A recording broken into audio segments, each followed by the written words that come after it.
Tá, então manda ver. Iniciar evento e a gente já começa. Padrão.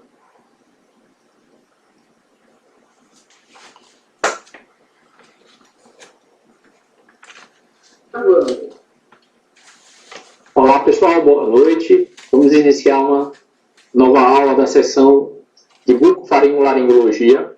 Hoje temos a prazer de convidar o Dr. Fábio Lorenzetti, né? Ele tem a formação no Hospital das Clínicas, fez residência, né? Doutorado, né? E ele acabou se especializando nessa área. É uma das pessoas mais indicadas no Brasil para dar essa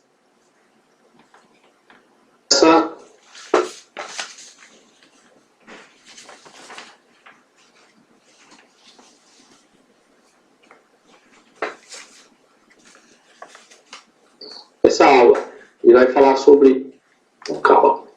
Ok? Fábio? Obrigado, Luiz. Mais uma vez, é um prazer enorme estar participando do Automaster. Eu já há muitos anos participo aí junto com vocês.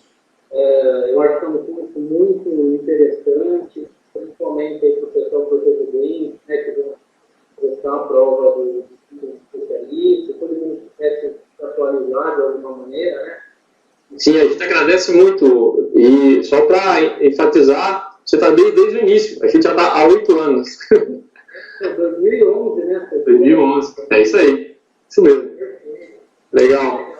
É um prazer enorme estar aqui e mandar um abraço aí para todo o pessoal que está assistindo no Brasil inteiro, inclusive para os meus residentes também que assistem, né? Que veem o curso aí, que atualizam também com o curso. E a gente vai falar um pouquinho nessa aula sobre ronco e apneia obstrutiva do sono, né? Inicialmente, depois eu vou falar um pouco sobre polissonografia, mostrando alguns casos clínicos relacionados aí à polissonografia.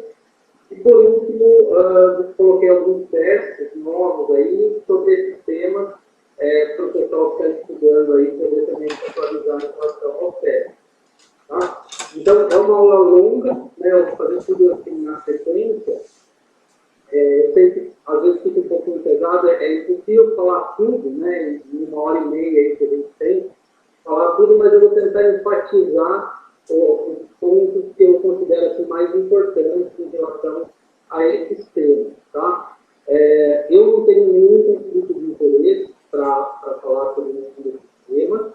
E a primeira coisa que eu gostaria de colocar é que quando a gente ouve falar, né, na apneia do sono, né, ou apneia do sono, a gente vê na literatura, né, os primeiros textos falavam dos tacos, né, com esse H, então denotando aí a presença das apneias e das discopneias. Depois, a tendência nos textos da literatura foi mudando para SAUS, né? Então, a síndrome da apneia obstrutiva do sono e a hipopneia estava ali em curso, né? E os últimos textos, né, tanto a própria classificação internacional de distúrbio do sono, a última edição, ela já fala em apneia obstrutiva do sono, tirou o S do síndrome, né? Então, quando a gente vê, hoje o termo mais atual seria falar em apneia obstrutiva do sono, mas na verdade serve como sinônimo, né? Se a gente vai ver na literatura os textos mais antigos, vão ter essas outras siglas. Outra coisa que é importante a gente saber que tanto o diagnóstico, né, como o tratamento, eles são diferentes no adulto e na criança. Tudo que eu vou falar aqui nessa aula é enfatizando mais tanto a parte de diagnóstico e tratamento no adulto, né? Eu vou citar apenas algumas coisas relacionadas à criança, mas o tema principal da aula aí é relacionado aos adultos. Tá? Bom, o ronco, todo mundo sabe que é um problema que acomete uma grande parte da nossa população. Tem vários estudos que mostram a prevalência do ronco variando de 25% a 60% na população. É claro que isso depende do critério utilizado, também da população estudada.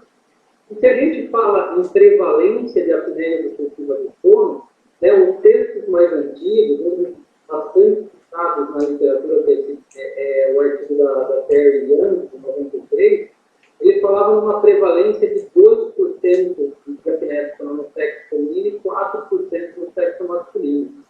Mas nos estudos mais recentes, né, como o EPISONO, que foi realizado aqui no Brasil, encontrou uma prevalência muito mais alta, né, de 32, quase 33% de prevalência de apneia do sono em adultos. E existem outros sonos, né, outros estudos, o MOLAO, que foi feito na Europa, que mostrou também uma prevalência bastante elevada de apneia do sono. É claro que isso depende muito do critério utilizado para diagnóstico.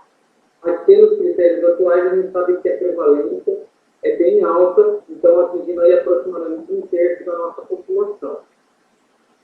E quando a gente pensa em fisiopatologia, né, do ronco, da apneia do sono, a gente tem vários fatores que influenciam aí na fisiopatologia. Se a gente vê os artigos também mais atuais, além da questão anatômica, que é muito importante, a gente sabe que a resposta neuromuscular de cada paciente também influencia nessa colapsabilidade da faringe, né? Então todo mundo tem que saber, do ponto de vista anatômico, que o problema principal do ronco da apneia do sono ele está na faringe, né? Que é o segmento colapsável da via aérea superior.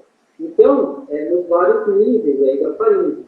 Então, essa resposta neuromuscular varia de pessoa para pessoa, influencia. O loop gain, que é o controle ventilatório, também influencia nessa questão de por que alguns pacientes têm mais apneia, outros têm menos, tá? O limiar de despertar de cada paciente também, né? Alguns pacientes despertam com mais facilidade, outros menos, então isso influencia tanto na questão da apneia do sono como nas desaturações, tá? E além de outros fatores, né? Existem vários fatores que estão relacionados aí com a fisiopatologia. Então, hoje existe uma tendência de se falar em fenótipo. Então, dividindo, assim como em outras doenças, né, em outras doenças, a gente vê que a tendência é classificar os pacientes com apneia em diferentes fenótipos e, se a gente conseguir fazer essa divisão corretamente, muitas vezes a gente vai conseguir tratar melhor os nossos pacientes. E para avaliar, então, o paciente que tem apneia obstrutiva do sono, é muito importante fazer uma anamnese no exame físico bem feito, né, que precisa aí, os principais sintomas da doença, avaliar bem, através do exame físico, esses pacientes. Existem questionários que ajudam a gente a fazer uma triagem, né, desses pacientes que têm apneia do sono. Alguns questionários são mais específicos para a gente ver se o paciente, por exemplo, tem uma chance maior ou não de ter apneia, como, por exemplo, o questionário de Berlim, o Stockdale, o Moser, outros. Existem questionários como o Epworth, que avalia a sonolência, então ele ajuda na questão da apneia, mas ele é um questionário específico para a sonolência diurna. Existem os questionários de qualidade de vida, em vários, né? Tudo isso pode auxiliar tanto no diagnóstico como na avaliação dos pacientes antes e depois do tratamento. E dos exames subsidiários, o exame mais importante, né, seria o exame que avalia o sono. Então, a polissonografia é o padrão ouro, mas a monitorização portátil do sono vem ocupando um papel também cada vez mais importante. A avaliação da via aérea superior, ela pode ser feita de várias maneiras, então, ou com uma videoendoscopia, né, do nariz, da faringe, da laringe, com o paciente acordado, ou mesmo com o paciente dormindo, né, com sono natural, ou com sono induzido, que é a sonendoscopia. Nós temos os exames de imagem, né, que também ajudam, então, tomografia, ressonância, cefalometria podem ajudar também. Exames metabólicos, algumas vezes ajudam. Existe também uma tendência de se encontrar biomarcadores que possam ser utilizados para esses pacientes com apneia do sono. Então, nós temos várias ferramentas aí para complementar essa questão do diagnóstico dos pacientes aí com apneia do sono.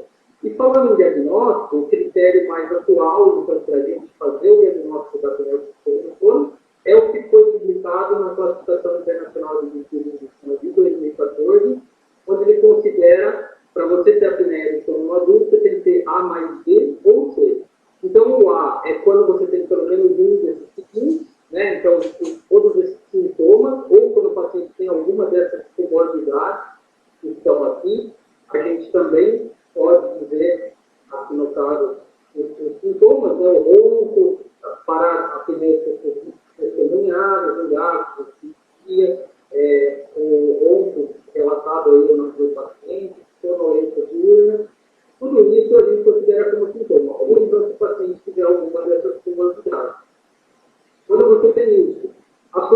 chegado a um índice maior do que 5 na polifono ou na monitorização portátil, você pode dizer que o paciente tem apneia obstrutiva do sono.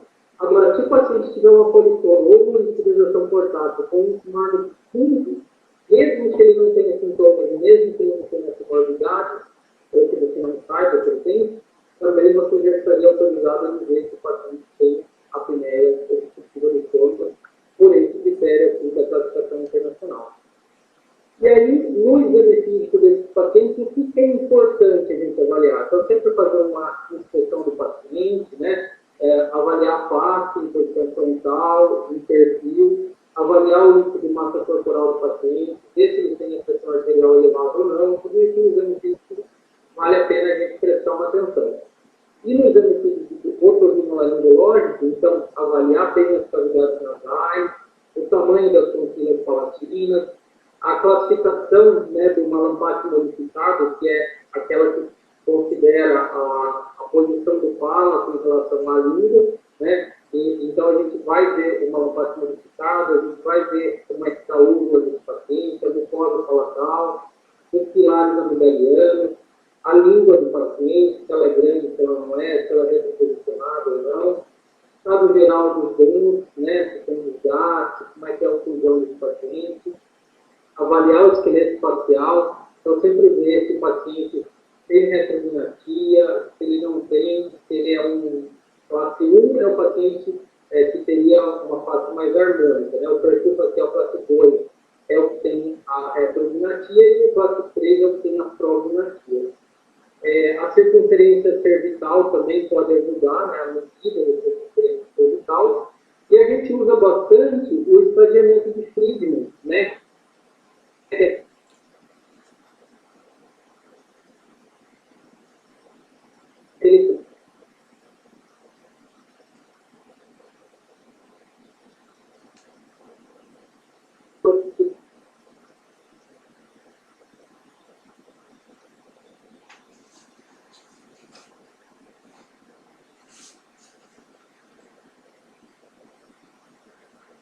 Todo mundo conhece, e que classifica, como eu falei, a maioria dos otorrinos acaba tendo acesso, né,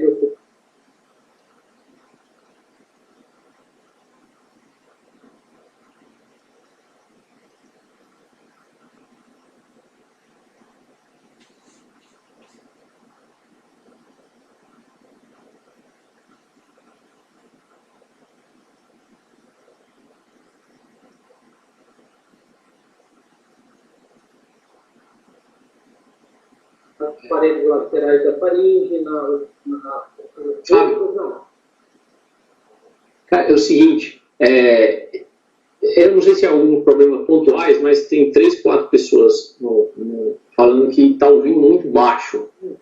Eu estou ouvindo bem, assim, mas não sei se aproximar um pouco mais ou lá no mixer, no microfone, dar uma aumentada na captação do som. Peraí, deixa eu ver aqui. Naquele o ícone à direita no final, no canto inferior direito do microfone, você clica 2 vezes, aparece o mixer e aumenta a captação do microfone.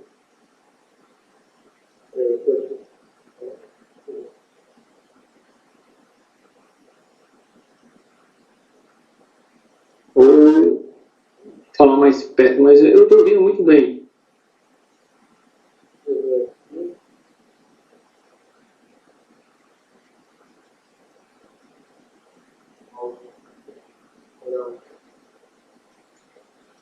Para melhorar o volume. Isso. Veja se melhorou alguma coisa. Melhorou bem. O meu melhorou bem. Tá, eu vou pôr no máximo aqui. Tá muito bem. Até eu tive que baixar o meu. Perguntar. Pergunta se melhorou aí pro pessoal. Todo mundo aqui melhorou bem. Melhorou bastante agora, melhorou. Tá ótimo. Pode prosseguir. Desculpa aí. Eu melhorei aqui o volume aqui do áudio. Espero que agora todo mundo esteja ouvindo melhor. Como eu ia dizendo, eu vou voltar aqui no slide anterior. Então, a videoendoscopia com o paciente acordado, é uma opção, né, de a gente avaliar um pouco melhor essa via aérea superior do paciente, e é muito importante avaliar, principalmente na região da faringe, né, cavidades nasais também são importantes, mas principalmente o segmento colapsável da faringe, e a sonendoscopia, então, que é o exame que a gente faz com sono induzido, geralmente com protocolo, é o protocolo que a gente utiliza. Então, daí a gente faz essa indução com o protocolo, o paciente dorme, e aí durante o exame a gente avalia como é que está a colapsabilidade, né, e se o paciente tem obstrução nos vários níveis da faringe, né, então, na região do palato, né, do véu palatino, da orofaringe, né, da base da língua e da epiglote. Geralmente são os níveis que a gente avalia durante a sonendoscopia. E é um exame também que vem ocupando um papel mais importante. Eu, particularmente, não passo para todos os pacientes. A gente já faz esse exame já há vários anos, mas a gente procura fazer em casos específicos dentro do protocolo, não como uma rotina para todos os pacientes. Eu acredito que com o exame da videoendoscopia com o paciente acordado, a gente já consegue avaliar bem a via aérea. Em alguns casos, a sonendoscopia pode trazer mais informações. Então, é importante a gente saber que é um exame que vem ocupando um papel aí cada vez mais importante. E aí, quando a gente tem, então, toda essa história, o exame físico do paciente, avalia bem a anatomia da via aérea superior desse paciente e avalia o sono desse paciente, né, pela polissonografia ou pela monitorização portátil do sono. Então, quando a gente reúne todas essas informações, a gente consegue fazer a escolha do tratamento para o ronco e para a apneia do sono de cada paciente. Então, eu sempre procuro escolher o tratamento, sempre partindo do tratamento menos invasivo para o tratamento mais invasivo, tá? Então, sempre começando, né, com aquelas medidas gerais, de higiene do sono e tratamentos clínicos, em alguns casos, né, tratamento da rinite, tratamento quando o paciente tem alguma comorbidade, terapias conservadoras podem ser utilizadas em alguns casos, né, então aparelho intraoral, tem outros tratamentos conservadores, e aí os procedimentos cirúrgicos, desde aqueles que a gente chama de minimamente invasivos, até a cirurgia de bypass, que é a traqueotomia, que seria a solução aí mais radical para um paciente com apneia do sono. Então, eu sempre procuro partir do menos invasivo para o mais invasivo. Na minha opinião, eu tento elencar mais ou menos a cirurgia de uma ordem de invasividade. Claro que para algumas pessoas, essa ordem pode até ser um pouco diferente, mas eu utilizo dessa forma. Eu vi aqui que alguém perguntou em que casos indicam sonendoscopia, né? É uma coisa que não existe assim um protocolo único que todo mundo tem. Eu conheço colegas, por exemplo, que falam que tem que se fazer sonendoscopia para todos os pacientes, tá? Na minha opinião, a gente acaba fazendo, dentro do protocolo, nos pacientes que vão fazer cirurgia faríngea, a gente faz a sonendoscopia, mas a gente não muda a nossa conduta. A gente está fazendo já isso há alguns anos para avaliar se os pacientes que têm um padrão de colapso na sonendoscopia podem ter uma melhor resposta com o tratamento cirúrgico, né, dependendo de qual tratamento a gente vai fazer, mas a gente não muda a nossa conduta pela sonendoscopia. Agora, de uma maneira simples, eu acho que assim, a sonendoscopia, ela seria indicada assim, ou para aqueles pacientes que já fizeram um tratamento e persistem em uma apneia residual e mesmo assim o paciente quer tentar um outro procedimento cirúrgico. Então, por exemplo, um paciente que já fez uma umbropala ou uma faringoplastia e ainda tem apneia e ele não quer usar CPAP e ele quer fazer outra cirurgia. Então, esse seria um caso que eu, daí no caso, faria uma sonendoscopia. Ou então, aquele paciente que você não consegue entender o porquê ele tem uma doença, né, uma apneia muitas vezes grave, e que pela anatomia você não consegue imaginar o porquê que aquele paciente está tendo tanto colapso. Então, quando você quer entender um pouco melhor aí o que está acontecendo, a sonendoscopia, ela ajuda.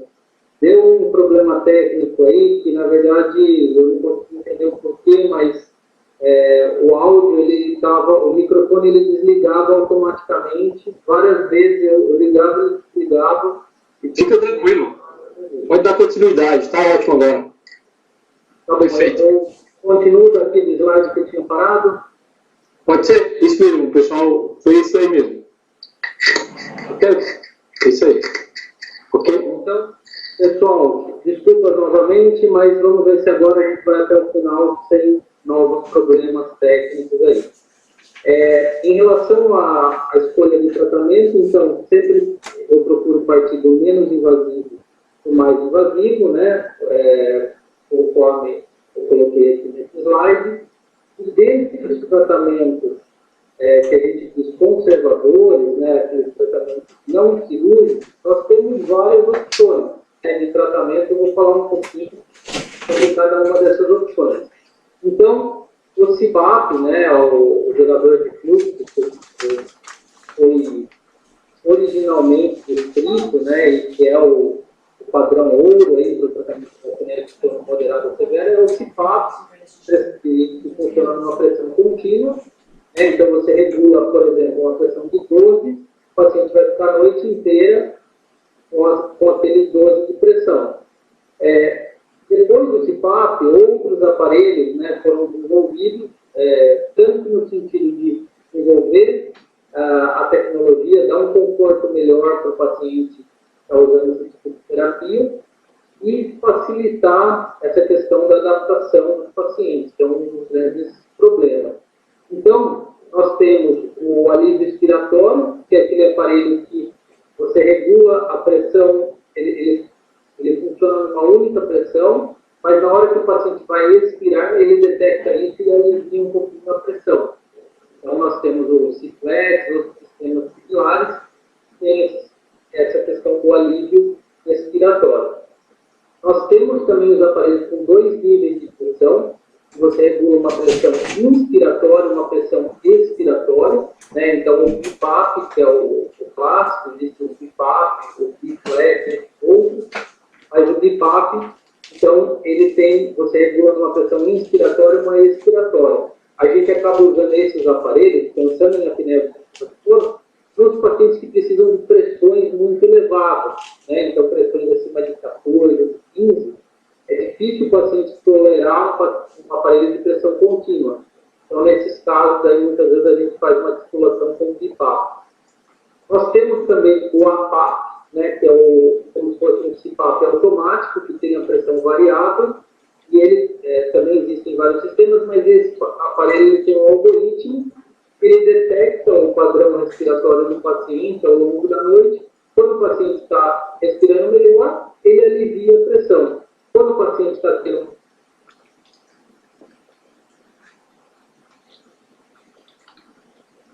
mais apneia,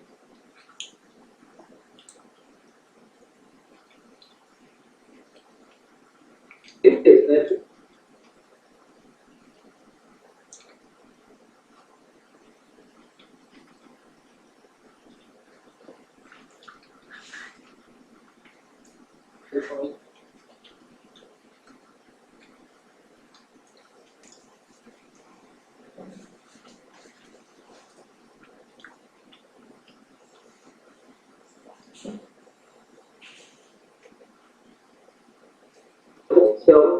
Você usar um servo-ventilador. Obviamente, todos esses aparelhos, quanto mais recursos ele tem,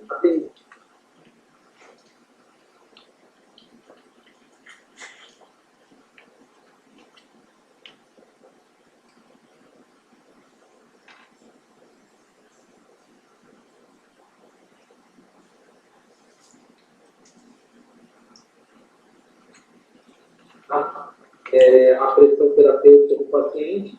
E, então, toda a tecnologia veio para, de certa forma, ajudar essa questão do tratamento com geradores de fluxo, né, com o CPAP e os derivados. Em relação aos aparelhos intraorais, existem também descrições na literatura de diferentes tipos de aparelhos, Mas o mais utilizado é o aparelho de avanço mandibular, que é esse que a gente vê aqui na foto. Ele avança a mandíbula do paciente para frente e com isso você tem um ganho de espaço na região da faringe, então uma tração da musculatura ali, da língua, né, para frente, um ganho de espaço, uma melhora vamos dizer assim, uma diminuição da colapsabilidade, uma melhora em termos de ventilação na região da faringe. Esses aparelhos são feitos por dentistas, né, que são especializados na área do sono, e geralmente a gente acaba indicando mais para pacientes com apneia de grau leve a moderado. Né? Dificilmente a gente com aparelho intraoral para pacientes com apneia severa, né, a não ser em caso de exceção. E até a própria sonendoscopia, em alguns casos, pode auxiliar nessa questão da titulação também do aparelho intraoral. Mas isso é ainda também um tema específico. De maneira geral, eu particularmente indico mais o aparelho dentário, né, para pacientes com ronco primário ou com apneia leve a moderada. Existem ainda outros tratamentos conservadores, né, a fonoterapia, então, que consiste em exercícios para fortalecimento muscular, principalmente na região da faringe, e que, de certa forma, poderia melhorar o ronco e também o paciente com apneia do sono. Alguns estudos falam que tem apneia moderada, mas eu, particularmente, todos esses tratamentos a gente acaba indicando mais para ronco primário e apneia leve. Né? Terapia posicional funciona para aqueles casos do paciente que tem apneia posicional, ou seja, o paciente que tem ronca bastante, tem eventos, principalmente ou quase exclusivamente quando está em posição supina. Existem aparelhos como o Provent, que é um EPAP, né, é uma válvulazinha que cria uma resistência respiratória, que pode também ajudar para pacientes com apneia primária, com apneia leve a moderada. E existe esse aparelho que foi denominado de Airway, que começou a ser falado sobre ele há alguns anos, né, na internet, né, e muitos pacientes perguntavam, né, em relação a esse aparelho. A ideia é muito boa, né, seria um aparelho como se fosse um micro-CPAP. Na descrição de quem elaborou aí esse aparelho, parecia, né, há alguns anos, que poderia ser uma revolução em relação ao tratamento da apneia. Então, houve uma grande expectativa em relação a esse tratamento, porém, até o momento, a gente sempre ficou na dúvida se esse aparelho ia ser uma revolução ou se ia ser um fiasco, né? E até o momento, ele está mais para um fiasco, porque até o momento não conseguiram aprovação no FDA, não conseguiram mostrar, né, através de evidência científica, que ele realmente funciona da maneira como foi prometido. Então, ainda pode ser que surjam novidades em relação a esse aparelho, que tem, assim, até uma cópia chinesa que fizeram desse aparelho, que o pessoal vende aí na internet, mas que, na verdade, funciona só como um dilatador de válvula, né? E, então, o Airway, que é esse aparelho que foi muito comentado aí, ainda não mostrou um benefício real. Porém, vamos aguardar aí o que nos próximos anos aí vai surgir de novidade em relação a outros tratamentos para a apneia do sono.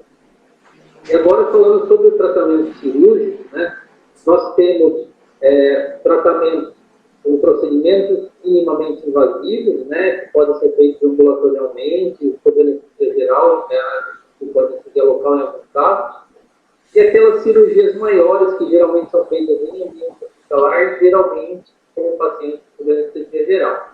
Então, eu vou falar rapidamente sobre cada um deles, né? A LAUP, que é o vulvopalatoplastia laser, que foi moda, né, na década de 80, na década de 90, era muito bonito, o paciente falava, eu vou fazer uma cirurgia laser, que é ambulatorial, não precisa ficar internado, mas que, na verdade, não mostrou resultados tão bons como se prometia, né? Algumas pessoas publicaram bastante sobre o LAUP. O grande problema é que você não tinha um controle aí da cicatrização, né? Podia ter efeitos adversos, como estenose, né, na região do véu palatino. É um procedimento bem dolorido, ao contrário do que alguns imaginam que laser não dói, pelo contrário, dói bastante. Então, hoje em dia, é um procedimento que eu, particularmente, não indico, né? E muita gente que fazia também deixou de fazer. Então, eu coloquei esse título de ilustração, mas o LAUP, hoje em dia, é um procedimento que está em desuso pela maioria das pessoas. A radiofrequência é um procedimento que você pode fazer tanto no palato mole, como na base da língua, como no corneto, que é um procedimento bem interessante, porque ele causa uma lesão textual menor do que um costura elétrico, por exemplo.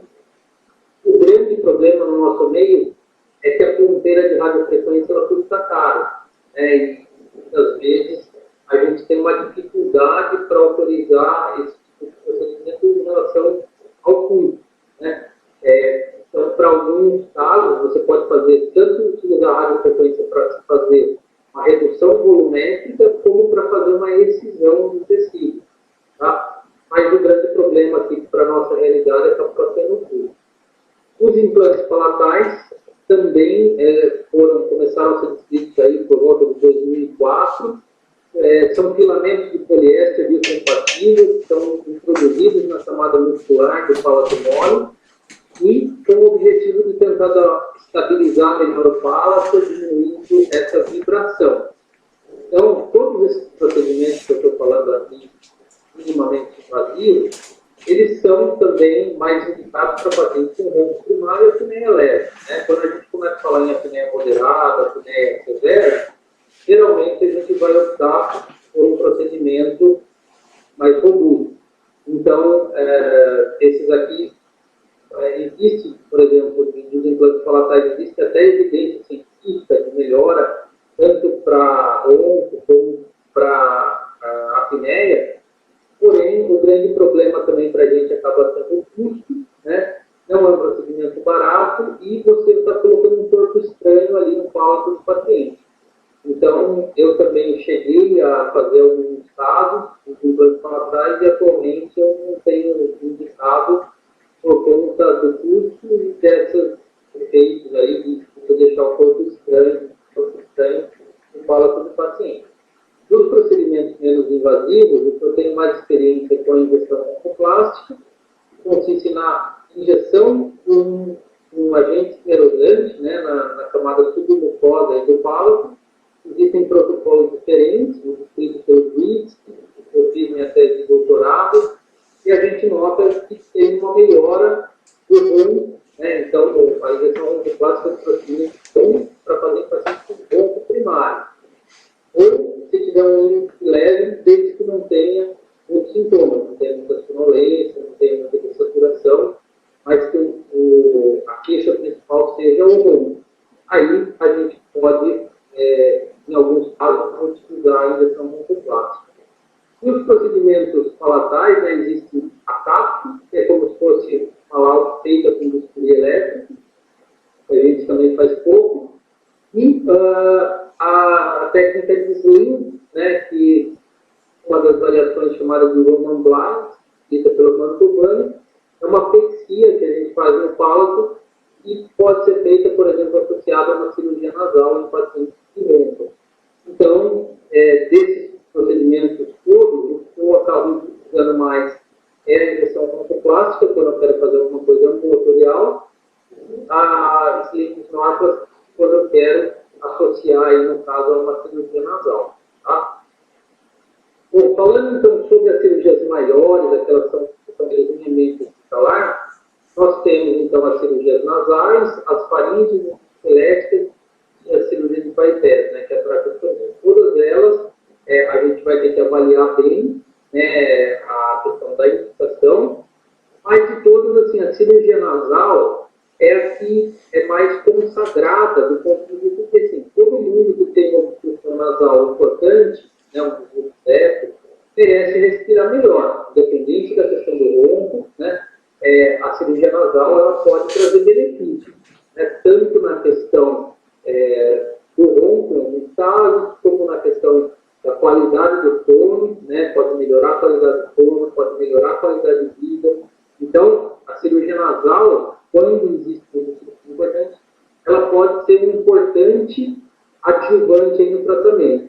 Raramente ela é curativa, né? Para a apneia do sono, em poucos casos a cirurgia nasal vai curar a apneia do sono, mas ela vai atuar como um coadjuvante, trazendo esses outros benefícios, né? Que eu falei, inclusive ajudando aí na redução dos níveis pressóricos do principal, ajudando na adaptação da parede oral. Então, a cirurgia nasal, ela pode trazer vários benefícios. A adenoamidalectomia, né, ela é considerada aí como uma terapia de primeira linha quando você tem, por exemplo, uma criança que tem uma hiperplasia adenomiceliana. Então, isso até por especialistas clínicos, né, como o Guilherme Minot, sabem que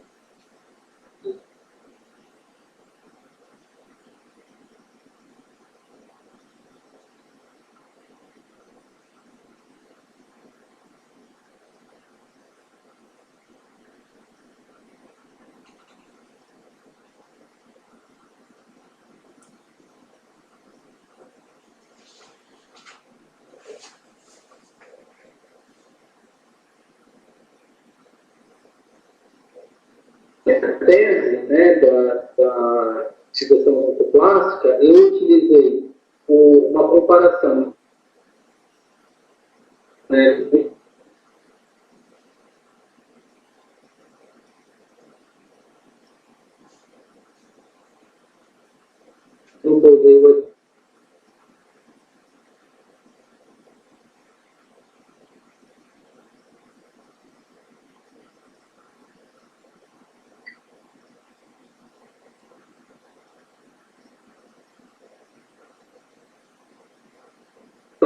e o oleato de etonolamina. E o resultado nos dois grupos foi semelhante. Teve uma melhora importante do ronco nos dois grupos.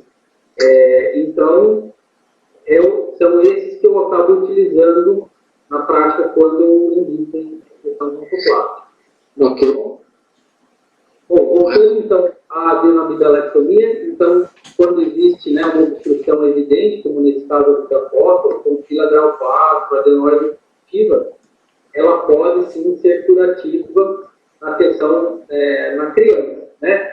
Existem estudos, como esse que foi publicado em 2016, mostrando que mesmo no adulto, né, a tonsilectomia isolada, ela pode ser efetiva no tratamento da apneia obstrutiva do sono, principalmente naqueles pacientes que têm apneia volumosa e que têm um índice de apneia severa. Então, assim, também tirando um pouco aquela dúvida, será que se eu fizer só uma amidalectomia no paciente com apneia que tem uma tonsila grande, eu trago benefício? Sim, provavelmente você traz.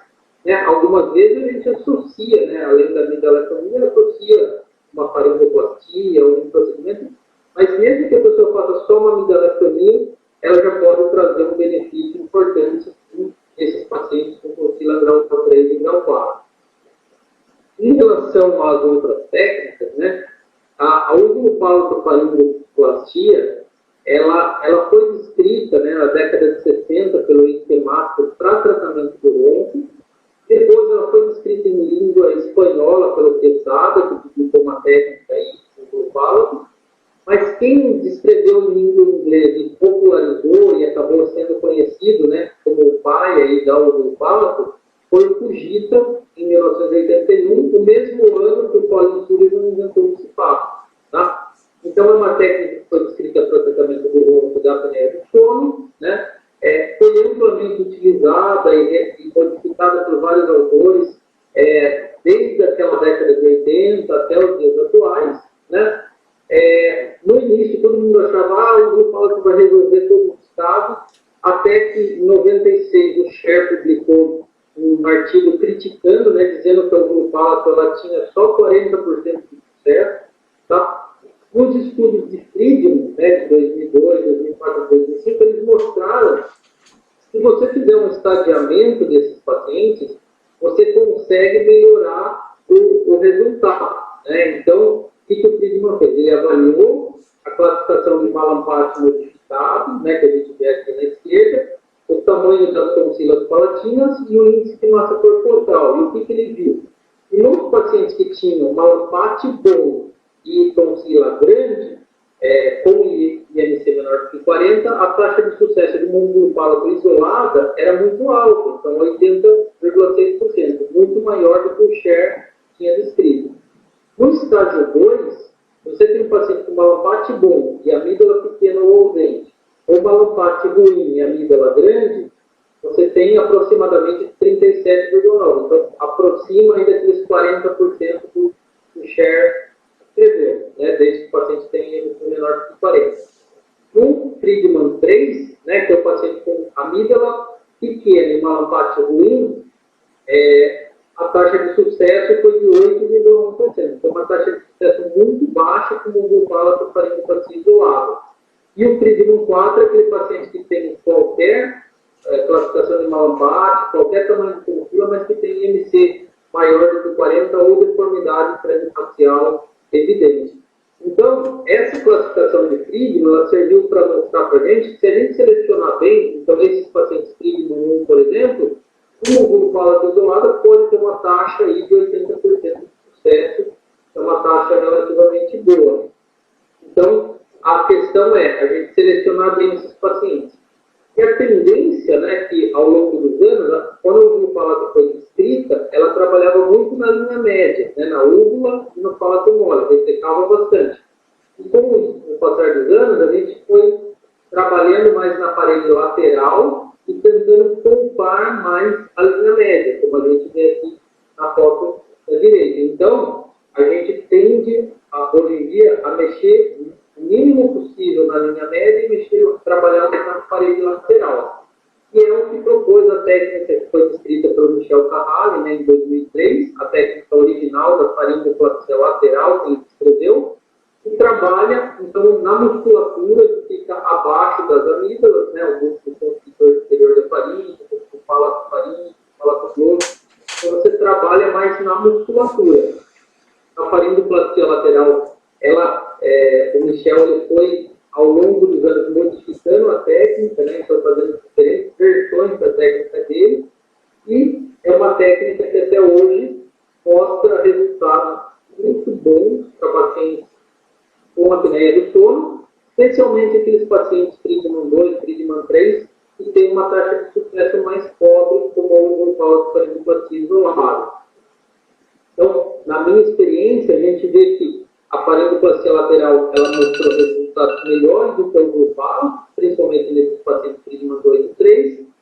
Complicações são semelhantes à da grupal, talvez a disfagia seja um pouquinho mais duradoura aqui, mas isso de maneira transitória. E existe uma curva de aprendizado, claro, quando a gente começa a fazer, a gente tem uma certa dificuldade, com o passar do tempo a gente vai se familiarizando mais com a técnica. Então, o Michel mesmo, ele fala hoje em dia muito nessa questão de seleção e performance. Ele acredita que se você melhorar a sua performance da execução da técnica, você pode ter melhores resultados, mesmo naqueles pacientes cuja anatomia não parece tão boa. Tá? Mas isso também tem toda uma discussão a esse respeito. Depois da faringoplastia lateral, né, descrita por Michel, outras variações de faringoplastia foram descritas. Né? A descrita pelo Kenny Feng e pelo Pepeuto, que é a faringoplastia que eles chamaram de expansora do esfíncter, né? Então a faringe expansora foi descrita em 2007, também depois já tem variações dela, né?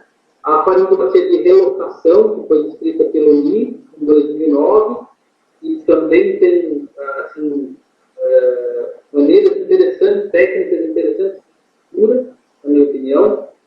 A faringoplastia descrita na Itália, eles chamaram de faringoplastia expansora funcional, né, descrita em 2013, e o próprio grupo italiano, né, conduzido aí pelo Vittini, hoje em dia eles têm feito a faringoplastia de reposicionamento com fio farpado, né, fio sutil, eles chamam. Então, eles começaram a fazer isso, né, descreveram em 2015, e tem outras pessoas também utilizando esses fios farpados aí. Então, a gente vê que as faringoplastias também, assim como ocorreu com o vulpálago, a faringoplastia também tem modificações técnicas. A técnica que eu uso, por exemplo, já é uma variação da faringoplastia lateral com algumas etapas das outras faringoplastias, né? E então, assim, a gente vê que em termos de técnica cirúrgica também a gente está evoluindo, né? A gente procura evoluir para conseguir resultados melhores. Trabalhar no palato, a gente sabe que pode ter resultados diferentes, né, de acordo com a técnica, de acordo com o autor, e na base da língua, essa variação é ainda maior, né? Existem várias técnicas, existem resultados muito discrepantes aí na literatura, as glossectomias, a tonsilectomia lingual, que seria a técnica mais simples, aí, mais tranquila, né, de trabalhar em base de língua. A gente pode utilizar radiofrequência, tanto para fazer redução volumétrica, como para fazer excisão, tecidos, né, igual aqui. Existem novas técnicas aí também que estão na moda para se trabalhar na região base de língua. Eu vou comentar um pouquinho mais adiante. Em relação à cirurgia esquelética, né, a gente conhece o avanço maxilomandibular, é uma técnica já bem consagrada, que mostra resultados bastante satisfatórios. Existe a expansão, né, de maxila ou de mandíbula, que pode ser feita inclusive em crianças, né, com deformidades aí, enfim, com oclusão, com a diminuição do diâmetro lateral, aí, principalmente no palo. E o próprio avanço maxilomandibular mostra resultados muito bons, né, na literatura mesmo, no tratamento do ronco da apneia do sono. Eu, particularmente, me sinto mais confortável para indicar cirurgia esquelética em pacientes que já têm deformidade craniofacial. Embora elas possam ser indicadas para pacientes que têm deformidade, eu, particularmente, me sinto mais confortável em indicar para os pacientes que têm deformidade esquelética. E, claro, que queiram partir desse tratamento. Tá? Mas isso, alguns cirurgiões craniomaxilofaciais até acabam fazendo mais porque eles estão mais também familiarizados aí com a execução da técnica. E a cirurgia mais radical aí, né, mas que a única técnica que a gente falar que resolve todos os casos da apneia obstrutiva é a traqueostomia. Mas tem indicações restritas, né, aqui pacientes que não conseguem adaptar o cipato, o bipato, obesos mórbidos que não conseguem se adaptar, né, aqueles obesos 4-3, que tem multifoxemia, ou que tem deformidade esquelética importante, síndromes, que não podem corrigir através de outra técnica clínica. Muitas vezes a traqueostomia pode ser a salvação, mas para casos bem selecionados aí também. Uma coisa que está na moda, que a gente vê aí no congresso, né, é a neuroestimulação do hipoglosso, no caso, né. Existem pelo menos 3 equipamentos, né, neuroestimuladores, né, o Inspire, que é esse da primeira figura aqui, que é o único que atualmente é aprovado pelo FDA. Existe o Aura 6000, que era da Intera e agora foi comprada por uma outra empresa, e que também é um estimulador de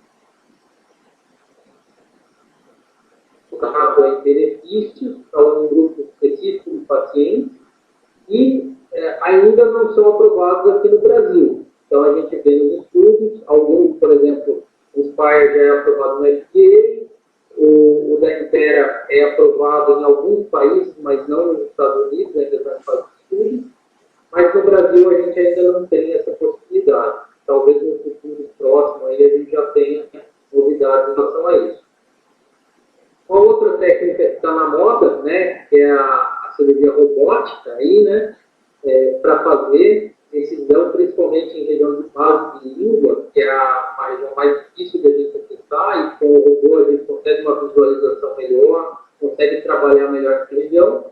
O grande problema acaba sendo o custo, né? Todos esses equipamentos, até o próprio neuroestimulador, quando chegam para a gente no Brasil, chegam com um custo muito elevado, então isso acaba inviabilizando. O robô, por exemplo, ele facilita a vida do cirurgião, mas ele não muda. Assim, quem controla o robô é o cirurgião que está ali comandando, né?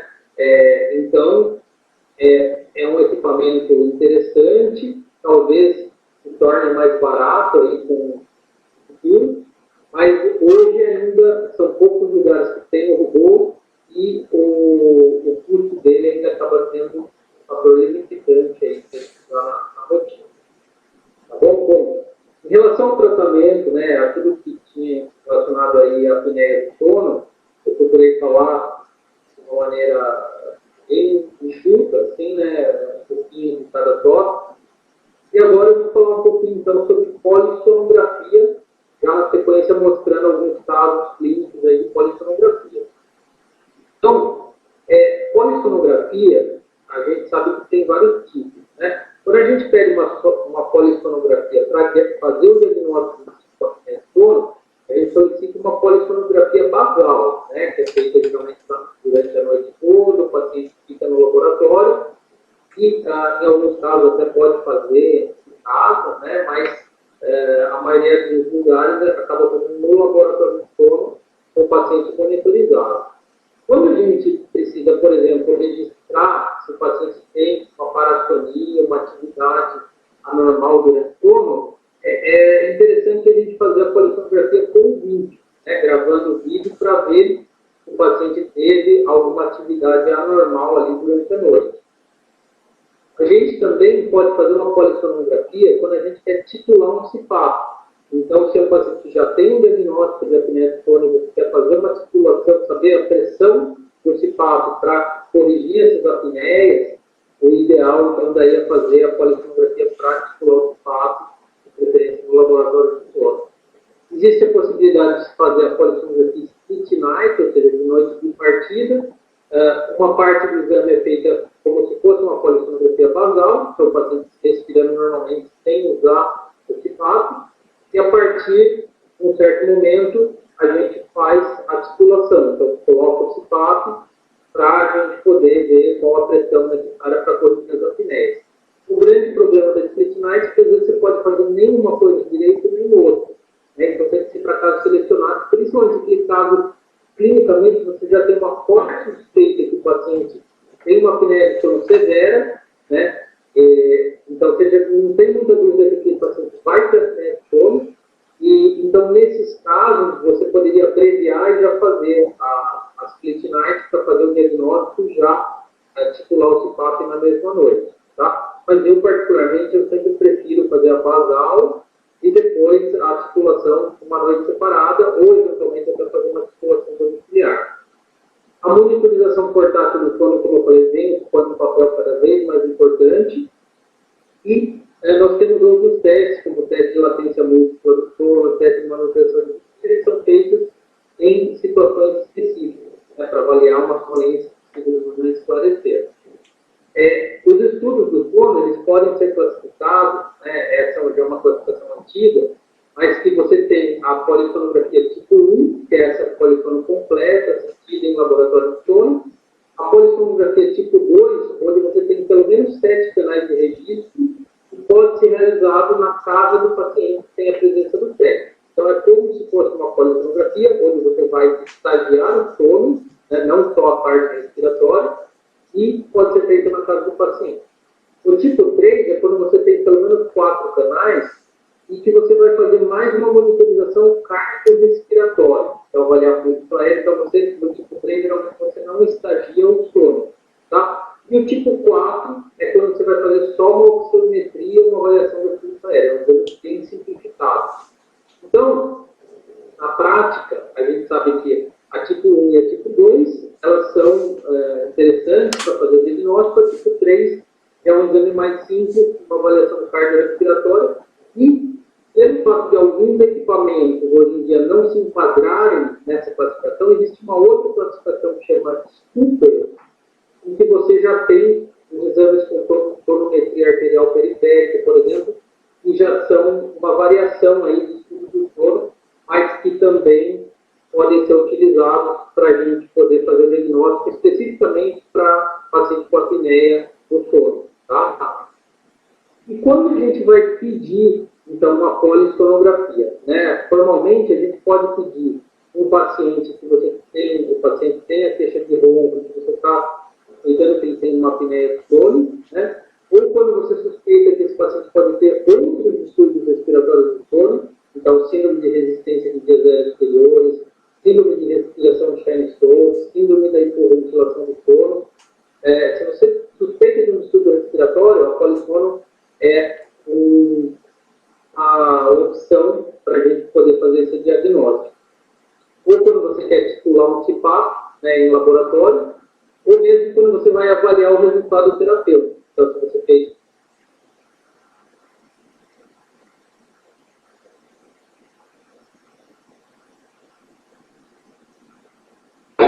ao término, né, da aula do Dr. Fábio Lorenzetti, eu queria pedir desculpa pelo problema técnico e queria agradecer enormemente aí o nosso amigo Fábio Lorenzetti por ter se deslocado da cidade dele até São Paulo para terminar a aula. Muito obrigado, Lorenzetti. Pode prosseguir. Obrigado, Luiz. Eu que agradeço. Na verdade, eu também peço desculpas aí para todos os alunos. Pela semana passada a gente teve uns problemas técnicos, enfim, e eu preferi então já vir aqui para São Paulo para não ter nenhum tipo de imprevisto. Espero que dessa vez a aula tenha aí uma fluência normal até o final, para que todos possam assistir. Agradeço mais uma vez, Dr. Luiz, Dr. Felipe, a Fundação, pelo convite para estar aqui. Então, nessa segunda aula, eu vou falar um pouquinho sobre polissonografia. Eu já vou adiantar aqui para onde a gente parou da outra vez. Eu vou iniciar aqui, então, falando de polissonografia, que é um tema importante, que eu acho, para todo otorrino, independente da pessoa ter mais afinidade por fazer medicina do sono, ou se for fazer otorrino geral mesmo, eu acho que polissono é um tema importante para que a pessoa tenha uma boa formação e que também acaba caindo bastante nas provas, né? Porque o otorrino vem ocupando um papel cada vez maior na área de medicina do sono, né? Que hoje em dia é uma área de atuação. Então vale a pena todo mundo que está estudando procurar se inteirar um pouquinho sobre polissono e ter um conhecimento de saber pelo menos o básico para a pessoa poder interpretar bem o exame. Então, eu vou falar rapidamente, né, os tipos de polissono, eu falei na aula passada, mas a polissono basal, né, de noite inteira, que é o padrão ouro para a gente fazer o diagnóstico aí dos distúrbios do sono. A videopolissonografia, quando há suspeita de alguma atividade anormal, né, alguma parassonia, epilepsia, enfim, qualquer atividade anormal durante a noite. A gente pode usar a polissono para titular CPAP, fazer a polissono split night, que é aquela noite bipartida, uma parte da noite basal e uma parte para titular. A monitorização portátil do sono vem ocupando um papel cada vez maior. Existem outros testes, como o teste de latência múltipla do sono, o teste de manutenção de vigília, que são feitos em casos específicos, né? Principalmente quando o paciente tem uma sonolência excessiva diurna, que a gente quer esclarecer a causa. E a gente sabe que existe essa classificação mais antiga, já de 94, que dividiu os estudos do sono em 4 tipos, né? Tipo 1, a polissono completa, né, feita em laboratório de sono. O tipo 2, com mínimo de 7 canais, onde a gente ainda faz uma análise do sono do paciente, associando também a parte respiratória, a parte cardíaca, enfim, outros sensores, e pode ser feito na casa do paciente sem necessariamente a presença do técnico. O tipo 3, que tem pelo menos 4 canais de registro, então geralmente é uma monitorização cardiorrespiratória associada aí à oximetria. E o tipo 4, que é o mais simples, que avalia apenas a oximetria, né, a saturação de O2 ou o fluxo aéreo. Como existem alguns aparelhos que não se enquadram nessa classificação, existem outras classificações, e uma das outras classificações que é mais conhecida é uma chamada de Scooper, que foi feita porque existem equipamentos que não se enquadram, principalmente aqueles aparelhos de tonometria arterial periférica do tipo do Watchpad. Então, quando que a gente vai pedir uma polissonografia ou um estudo do sono? Desculpa. Principalmente, então, quando a gente tem um paciente com ronco ou com apneia obstrutiva do sono, né, em que o médico tem uma suspeita disso, ou quando o médico está suspeitando de algum outro distúrbio respiratório do sono, síndrome de resistência de vias aéreas superiores, síndrome de respiração de Cheyne-Stokes, síndrome de hipoventilação do sono. Quando a gente quer fazer uma titulação de CPAP, né, ou de BIPAP, a gente pode fazer isso também com a polissonografia, muitas vezes em laboratório de sono. Quando a gente deseja avaliar um resultado terapêutico, então, ou de um tratamento cirúrgico, ou de um aparelho intraoral, a gente pode também fazer essa polissonografia, ou mesmo para ver se o CPAP está sendo efetivo. E algumas situações em que existe uma indicação relativa. Então, se você tem uma sonolência excessiva diurna a esclarecer, você pode associar, né, no caso, a polissono com o teste de latência múltipla do sono, parassonias não usuais ou atitudes violentas durante a noite.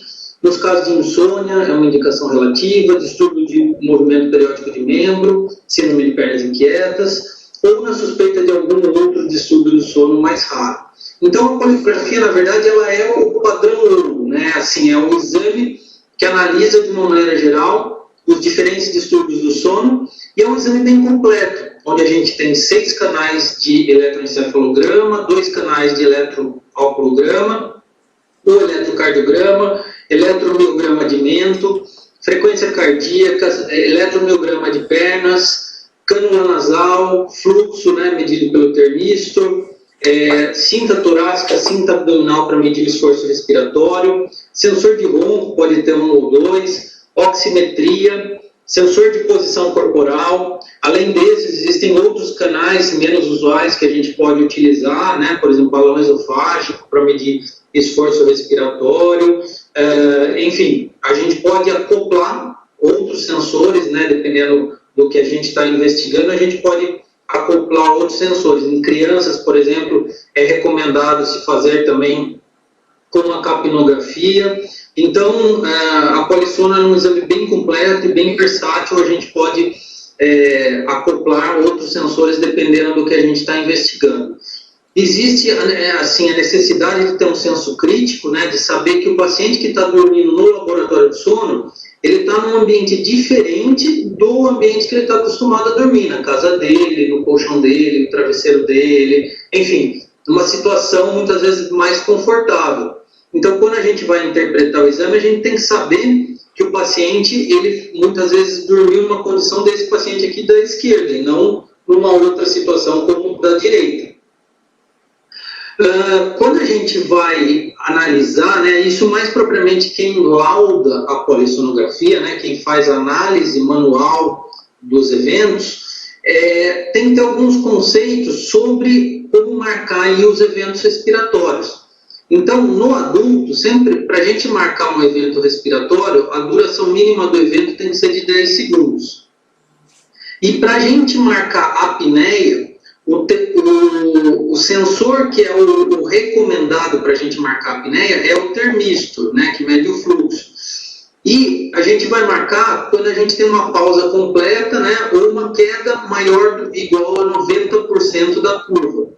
Então, só para exemplificar aqui, nesses traçados a gente vê, na linha verde seria o fluxo aéreo, né, sendo medido aqui pelo termistor, e na linha vermelha a gente está medindo o esforço respiratório por uma das cintas, né, torácica ou abdominal. Então, numa apneia obstrutiva, a gente tem uma pausa que dura mais do que 10 segundos do fluxo aéreo e a gente continua tendo esforço respiratório. Então, por isso que é uma apneia obstrutiva. O paciente ele fecha a passagem do ar aqui, mas ele continua tentando respirar e por isso que a gente marca, então, como um evento obstrutivo. Já no evento central, você também tem uma queda do fluxo maior do que 10 segundos, né? Mas aqui você não tem esse esforço respiratório. Ou seja, o problema está no comando ventilatório do paciente, ele não está tendo estímulo para respirar. Então, por isso que ele tem esse evento, né, essa apneia central. A apneia mista, ela inicia como se fosse uma apneia central, mas durante o evento, né, ou pelo menos numa parte dele, o paciente começa a fazer esforço respiratório. Então, é como se ela começasse como um evento central e depois terminasse como um evento obstrutivo. E para todos os fins, a apneia mista é encarada como um evento obstrutivo também. E a hipopneia, que é um evento que também já teve muita controvérsia, né, sobre a marcação dessas hipopneias, o sensor ideal para a gente marcar a hipopneia é pela cânula de pressão, e o conceito para a gente marcar é uma queda maior do que 30% da curva, com uma dessaturação do O2 de 3% e ou um microdespertar. Então, para a gente marcar a hipopneia, a gente, pelo critério, né, recomendado, a gente tem que ter essa dessaturação maior do que 3% ou microdespertar. Existem critérios alternativos também para se marcar, mas o que eu uso na prática é esse daqui, o que a maioria dos autores também preferem. Então, aqui, né, para exemplificar, então você tem uma queda maior do que 30%, né?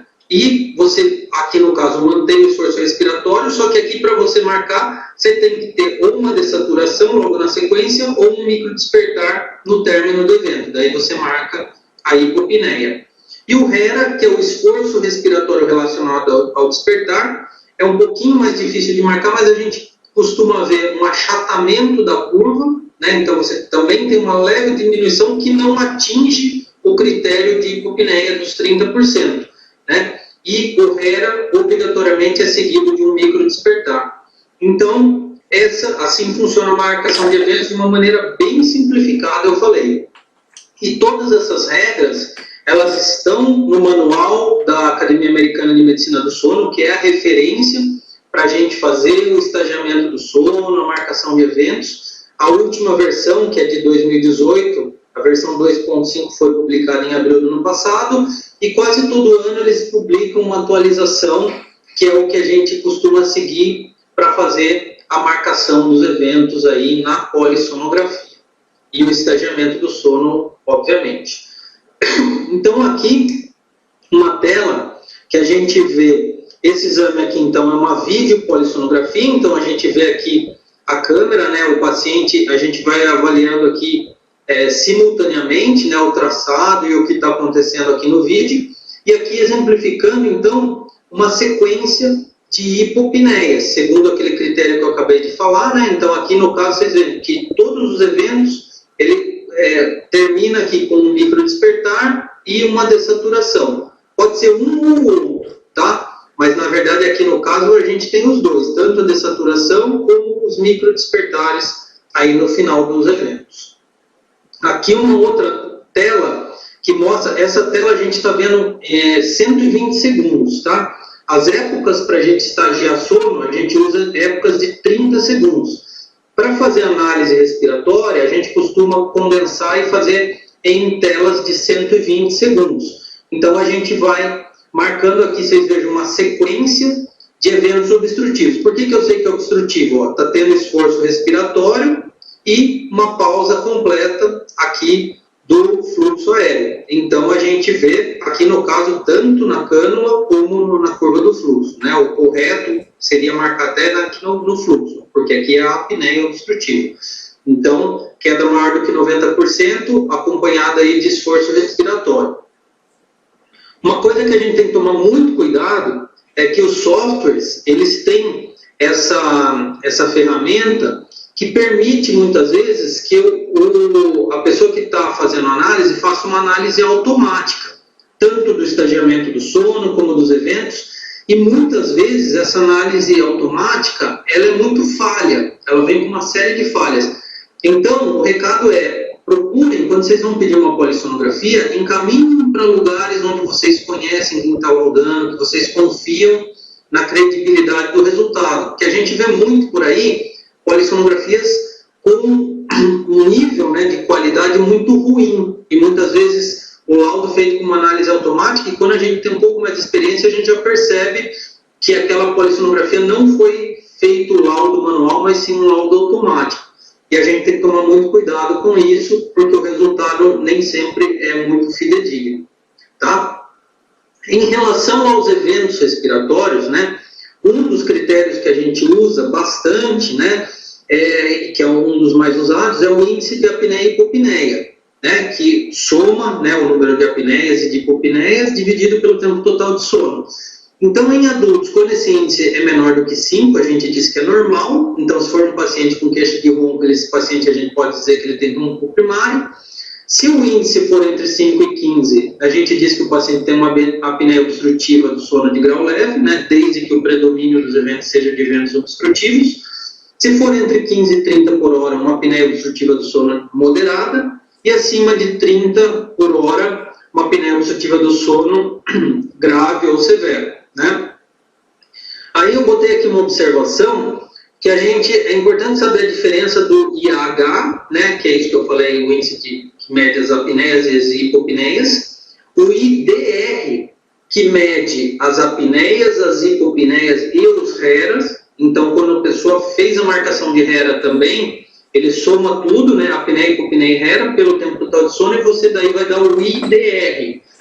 E o IER, o IDR, que é o índice de distúrbios respiratórios, e o IER, que é o índice de eventos respiratórios, é um termo novo que é recomendado quando se faz uma monitorização portátil do sono, dessas tipo 3, em que você não sabe o tempo total de sono do paciente. Então, você vai ver o número de eventos pelo tempo total de registro, né, do aparelho, mas você não pode dizer que aquilo necessariamente é sono. Então, quando vocês observarem algum laudo com IER, provavelmente é porque foi feita uma monitorização portátil e não uma polissonografia de tipo 1.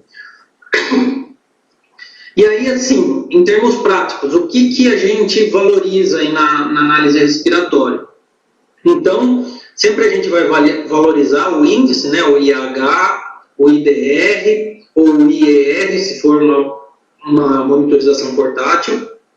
Uma coisa que eu valorizo bastante é a saturação do O2, né, tanto pela NADIR, que é a saturação mínima do O2, como o índice de dessaturações, e principalmente aqui o tempo com a saturação abaixo de 90. Isso é um critério muito objetivo para a gente ver se realmente o paciente teve uma melhora. Se é um paciente que tinha uma apneia e dessaturava bastante, às vezes você faz um tratamento, nem sempre o IH reflete tão bem a melhora que o paciente teve clinicamente, mas quando a gente vê o tempo total com a saturação abaixo de 90, muitas vezes a gente vê se o paciente realmente teve uma melhora, e a saturação é um dos critérios importantes, até correlacionado com as comorbidades que podem surgir aí nos pacientes com apneia do sono. O ronco também é um dado importante, mas vale lembrar que assim, a polissonografia ela não é um exame tão bom para quantificar o ronco. É legal para saber se o paciente roncou, né, se teve vamos dizer assim, um tempo de exame que o paciente teve bastante ronco. Às vezes a própria técnica nota a intensidade, se foi leve, moderada, severo, embora isso seja subjetivo, mas é importante saber, né, se o paciente roncou ou se não roncou. Hoje em dia até a gente tem aplicativos, né, de celular que permitem a gente fazer uma análise mais precisa do ronco, né? Um dos que eu uso com bastante frequência é o SnoreLab. Existem outros também. Uma coisa fundamental quando a gente vai analisar uma polissonografia é saber interpretar um hipnograma, tanto pela parte respiratória como pelo panorama geral da noite. E isso é uma coisa que eu considero que todo otorrino tem que saber analisar bem essa questão do hipnograma. A monitorização portátil do sono, como eu falei, vem ocupando um papel cada vez mais importante.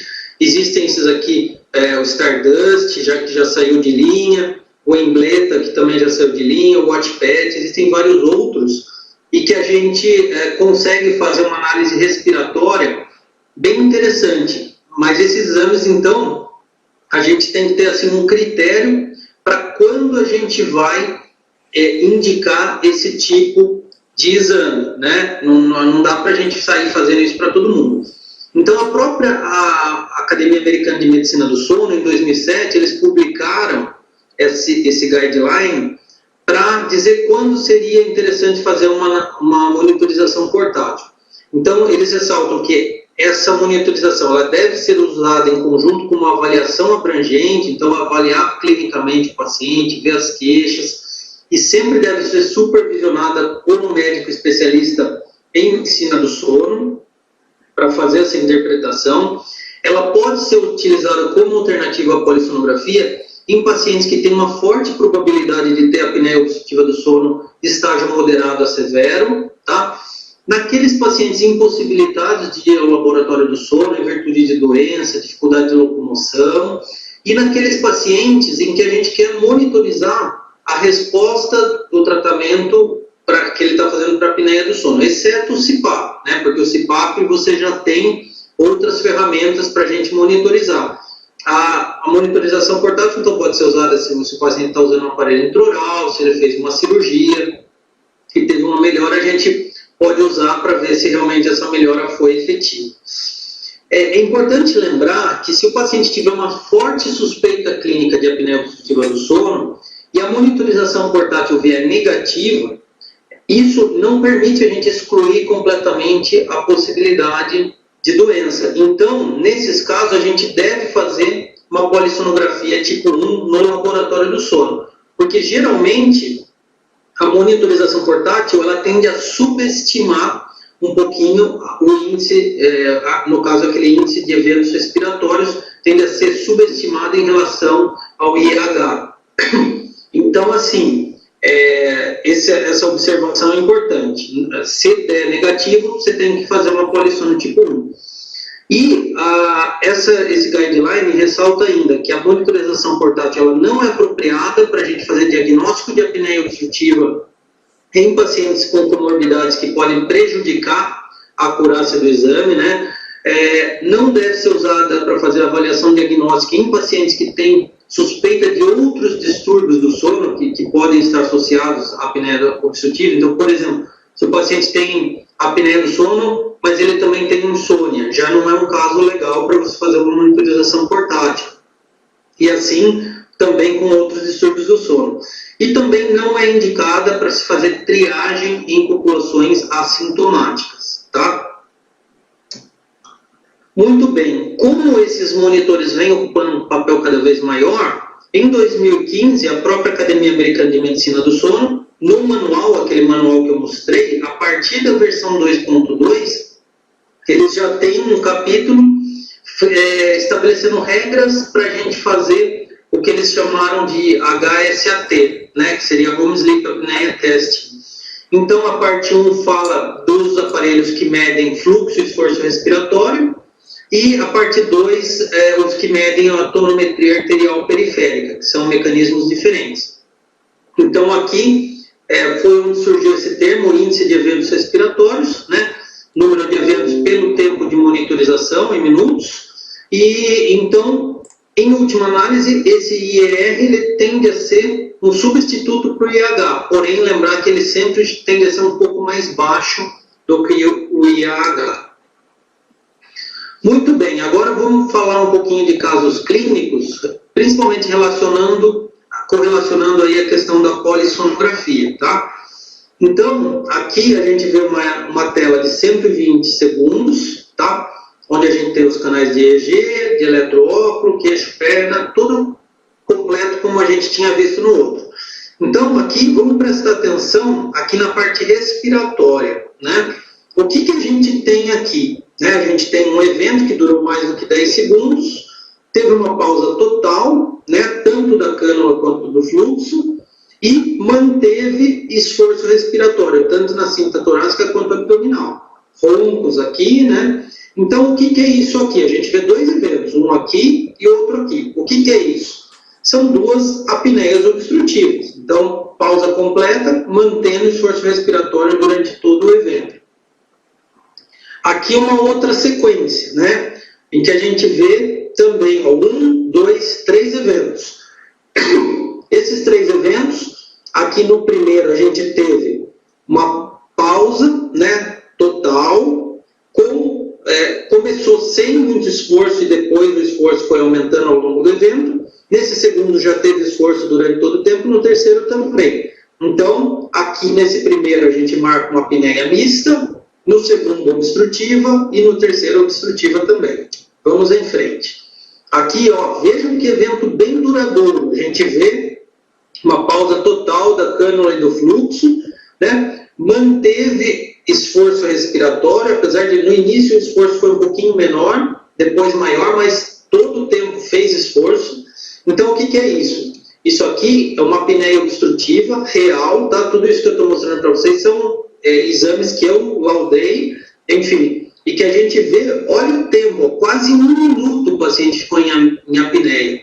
Isso a gente vê na prática. O paciente teve uma apneia obstrutiva, ficou 1 minuto e vai desaturando. Ó, aqui, só para vocês terem ideia, ó, ele chegou aqui a 63% aqui a saturação do O2 dele. Então vejam quanto essa pessoa desatura.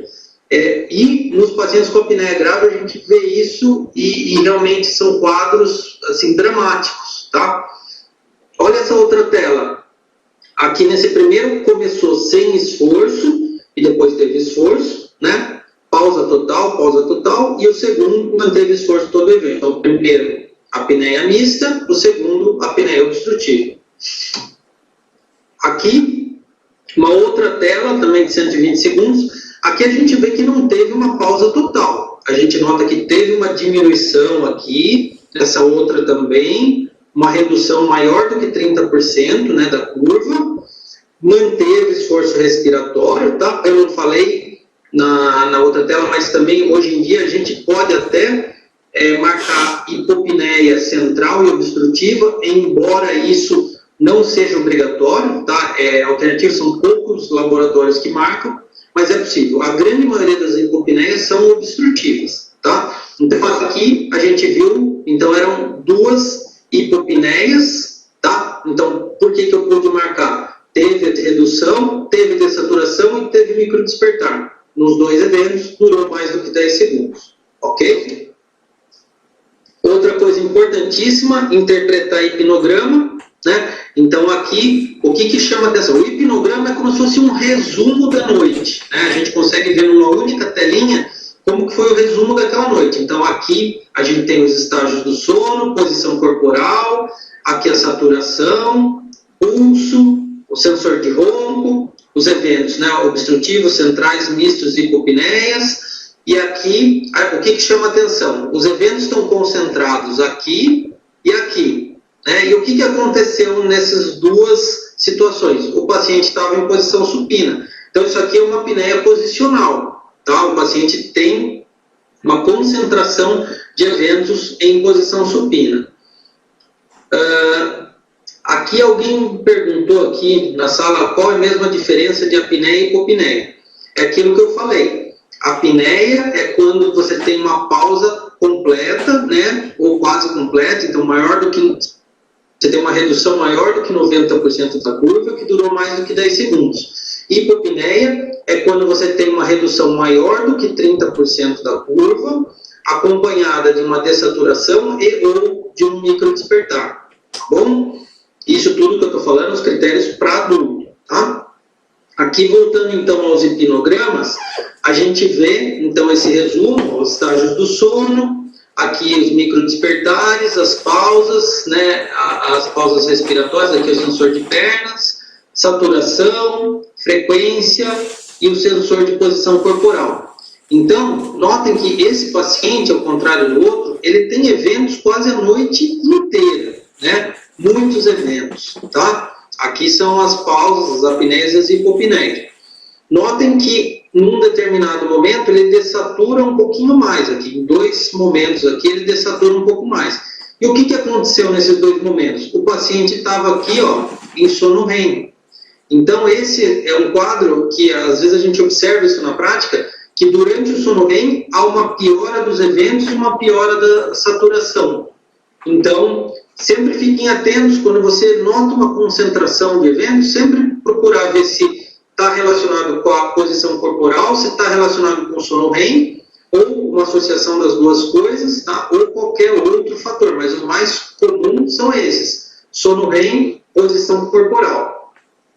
Aqui já é um pouquinho diferente, estágios do sono, né, microdespertares, aqui os eventos, saturação, frequência cardíaca, posição corporal, e aqui entra um sensor que é o nível de pressão no CPAP. Então, isso aqui é um hipnograma de uma titulação de CPAP, tá? E aí vocês vejam, no começo da noite, enquanto o CPAP não atingiu a pressão ideal, o paciente teve eventos, depois foi diminuindo, no final da noite ainda teve alguns, mas a hora que chegou no finalzinho, quando chegou na pressão ideal, ele parou de ter evento. Então, aqui você vê, quando ele chega na pressão ideal, uma titulação ideal é quando o paciente, no final da noite, você vê que ele não tem mais eventos, ou os eventos praticamente normalizaram, né? Os eventos, a saturação, os microdespertares e tudo isso. Então, é um hipnograma aqui de titulação de CPAP. Aqui já é um pouquinho diferente. Aqui já é um hipnograma simplificado, né, que a gente tem aqui as apneias obstrutivas, mistas e apneias, saturação. E aí a gente vê que no começo aqui, ó, desaturou muito e depois praticamente normalizou a saturação e não teve mais eventos. Então isso aqui provavelmente é um exame split night, né, uma polissonografia split night, que na primeira metade o paciente teve muitos eventos e depois que fez a titulação, provavelmente, rapidamente, eles conseguiram chegar na pressão ideal e o paciente parou de ter evento e normalizou a saturação. Então, é o hipnograma de uma polissonografia split night. Aqui um outro hipnograma mostrando também que, em alguns momentos, notem a saturação, ela cai em determinados momentos. O que são esses momentos, né? Então, dessaturação, eventos aqui, apneia obstrutiva, hipopneia, mais concentrados aqui nesses períodos, que são exatamente aqui pelos estágios do sono, exatamente os períodos de sono REM, tá? Então eu coloquei aqui vários diferentes tipos de hipnograma que são de aparelhos diferentes. Isso aqui depende do tipo de aparelho que a pessoa vai usar. Às vezes o software ele produz um tipo diferente aí de hipnograma, mas todos são perfeitamente possíveis de a gente interpretar, tá? Muito bem, eu corri um pouquinho para a gente agora poder então finalizar a nossa aula com os testes, né? Que eu acho que muitos dos alunos que assistem ao curso assistem também para poder fazer uma revisão e fazer essa reciclagem em relação aos testes. Então eu coloquei aqui alguns testes novos que não tinham nas outras aulas que eu dei, mas para a gente poder analisar de uma maneira crítica aí esses temas, tanto que eu falei hoje sobre polissonografia, como eu falei na outra aula, na primeira aula, sobre a apneia obstrutiva do sono. Então, já que a gente acabou de falar de hipnograma, né, vamos analisar um pouquinho esse hipnograma aqui. Então, o que chama atenção aqui para vocês nesse hipnograma? Então, para mim, uma das coisas que chama atenção, o paciente ele começou o exame aqui em vigília, dormiu um pouquinho, mas aí já acordou e ficou um tempão acordado, ó. Praticamente mais da metade da noite aqui ele ficou acordado. Aí depois, na segunda metade, ele dormiu, aí teve uma distribuição aqui, teve um pouquinho de sono REM aqui no final só. Durante o sono REM, observe que teve uma concentraçãozinha aqui de eventos, uma dessaturação um pouco maior. Aqui, ao longo da noite, no tempo que ele estava dormindo, ele teve microdespertares, teve hipopneias aqui nesse período que ele estava dormindo, né? Não teve aqui porque aqui ele estava acordado, tá? E também a gente não vê muita correlação com a posição. Talvez aqui no supino seja um pouquinho pior, mas é muito mais correlacionado com o sono REM, essa piora, do que com a posição supina. Então, em resumo, é isso. E aí vem o teste. O que o teste perguntava? Em relação àquele hipnograma que a gente viu, o que nós podemos afirmar? Então, trata-se de uma polissonografia split night? Não, tá? Não tinha nada relacionado ali à titulação de CPAP. Então, não é. Saturação do O2 não piorou durante o sono REM. É mentira. A gente viu lá que durante o sono REM teve uma piora. O que a gente pode dizer, então, com certeza, a eficiência do sono desse paciente está abaixo da normalidade. Então, a eficiência do sono é o tempo que o paciente dormiu sobre o tempo total de exame. E essa eficiência, o normal é que ela esteja acima de 85%. Ou seja, o paciente ele tem que dormir mais do que 85% do exame para a gente dizer que essa eficiência está normal. Aqui, com certeza, esse paciente ele dormiu bem menos. Ele dormiu menos do que 50% da noite. Então, certamente, a eficiência do sono dele está abaixo do normal. Tá bom? E o outro índice de microdespertares está dentro da normalidade? Provavelmente não. Vocês vejam que teve bastante microdespertar aqui durante todo o tempo que ele estava dormindo. Tá? Então, a alternativa correta é a C. Tá? Aqui na plataforma, quando mostra as alternativas, já está aparecendo a setinha. No PowerPoint ela estava entrando depois, mas aqui já a gente vai comentando, então, todas as alternativas. Tá? Próximo exame aqui. De acordo com os critérios do manual da Academia Americana do Sono para marcação de hipopneias na polissonografia, assinale a verdadeira. Então, vamos partir para B aqui. Ó. Vamos deixar A por último. Não depende da ocorrência de dessaturação da saturação de O2 ou microdespertar. É mentira, depende, tá? Como eu falei para vocês.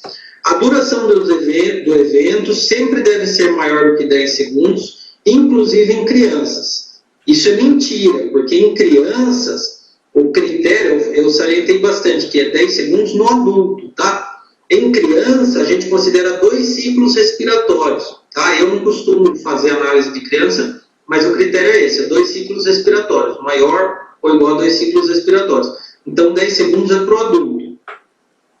Então, tá errado essa. A D, uma redução do sinal de esforço respiratório maior do que 90% deve ser marcada como hipopneia. Mentira, se for maior que 90%, deve ser marcada como apneia, tá?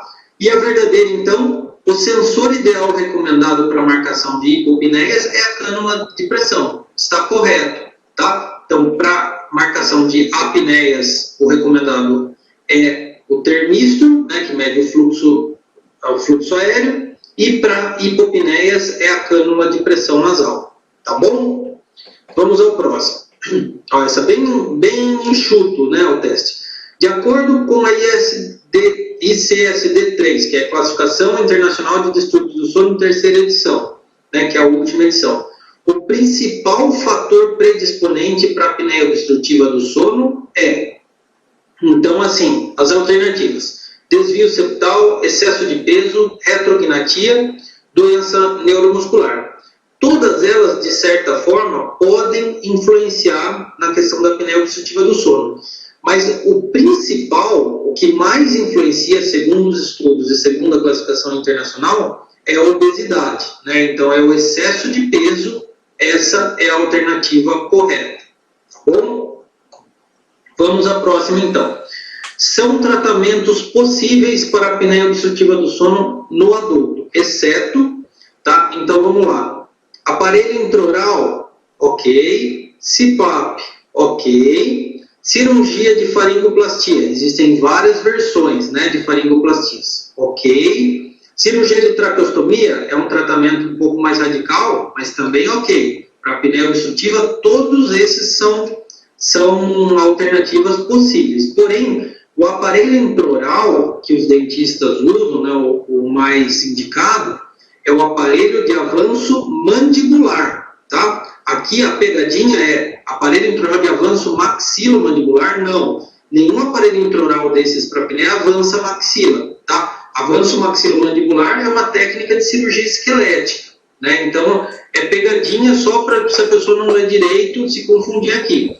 Mas, então, o que está errado é esse maxilo, né? Se fosse de avanço mandibular, estaria correto, tá bom? Então, alternativa A.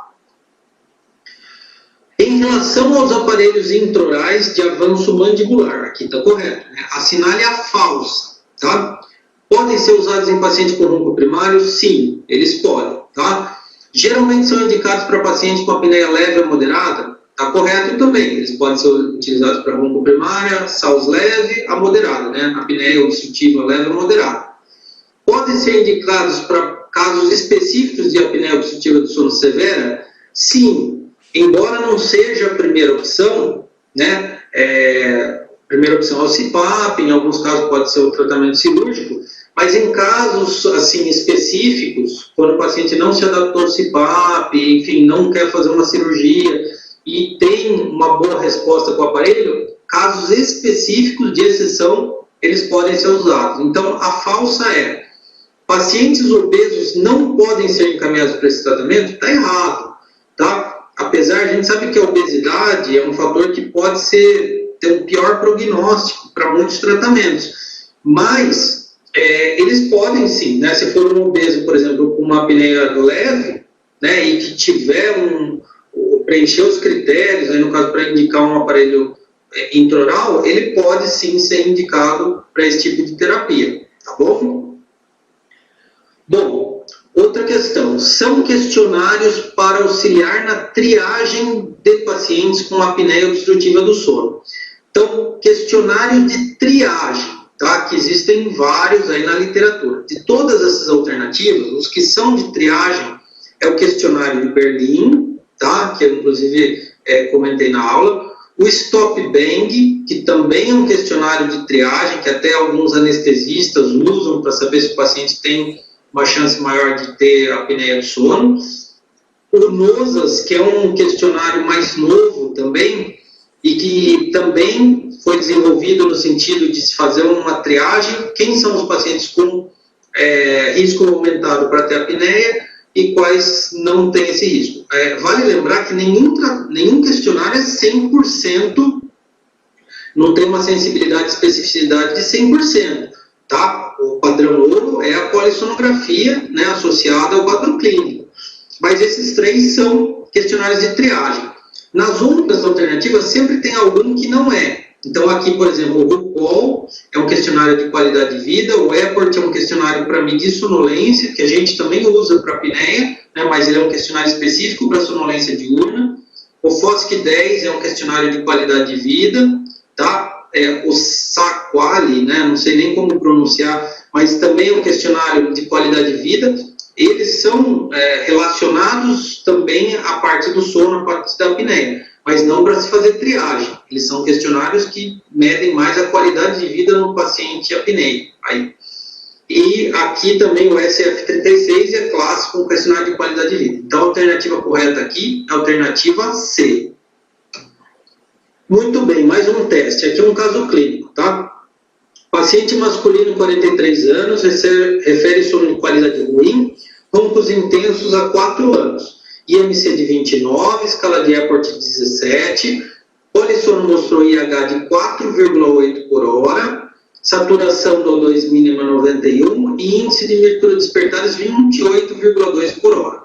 Qual a hipótese diagnóstica mais provável? Então, para a gente responder isso, a gente tem que saber pelo menos quais os limites aqui, né? Então, IMC de 29 é um paciente aí que tem um sobrepeso, está quase chegando aí na obesidade, né? Mas ainda está no sobrepeso. Escala de Epworth 17 está aumentado, então é um paciente que tem sonolência. O Epworth até 10, né, é normal, 10 é o borderline, acima de 11 já diz que tem sonolência excessiva diurna. Polissono no adulto, né, 43 anos, 4,8 ainda está dentro da normalidade, até 5 a gente considera dentro da normalidade. Saturação mínima de O2 91 está praticamente normal, né? O ideal seria acima de 92, mas acima de 90 a gente diz que está praticamente normal. Agora, o que está aumentado aqui é o índice de microdespertares, né? Que o normal é até 10, alguns consideram até 12, mas aqui está 28,2 por hora. Então, se é um paciente com muita sonolência, né? Sonolento, com roncos intensos, qualidade de sono ruim, e tem um IH normal, sempre levantem a suspeita de síndrome de resistência das vias aéreas superiores, que é aqueles pacientes que têm muito HERA. Então, ele tem um quadro clínico muito parecido com o da apneia obstrutiva do sono, mas muitas vezes o índice pode ser normal, com o índice de apneia, hipopneia normal, com índice de microdespertares elevado. Tá? Se vocês têm essa situação, sempre lembrem da síndrome de resistência de vias aéreas superiores. Tá? As outras alternativas, narcolepsia, não é a opção mais provável, apneia obstrutiva do sono não, porque o IH está normal, síndrome de Pickwick, que é um termo antigo, né, que se usava para essa associação de apneia obstrutiva do sono com hipoventilação do sono também, então também não é, o paciente satura bem, e a narcolepsia, o quadro clínico é diferente, né, não é só sonolência, você tem outros fatores que influenciam, não é esse quadro de ronco intenso, né, com todo esse cenário que a gente desenhou aqui. Tá bom? Então vamos ao próximo.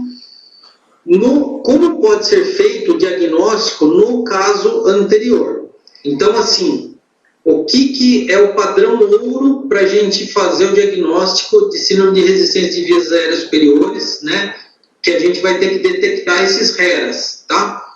Então, o ideal é detecção de HERAs na polissonografia com balão esofágico, que é um sensor que mede, ele é um sensor mais sensível para a gente medir o esforço respiratório do paciente.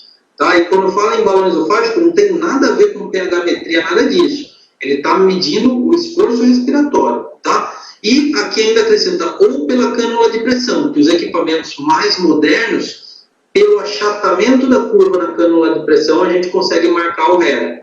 Então, o HERA a gente vai marcar ou pelo balão esofágico ou pela cânula de pressão. Termistor não é o ideal para marcar HERA, tá? Termistor, eu falei, é o ideal para marcar a apneia.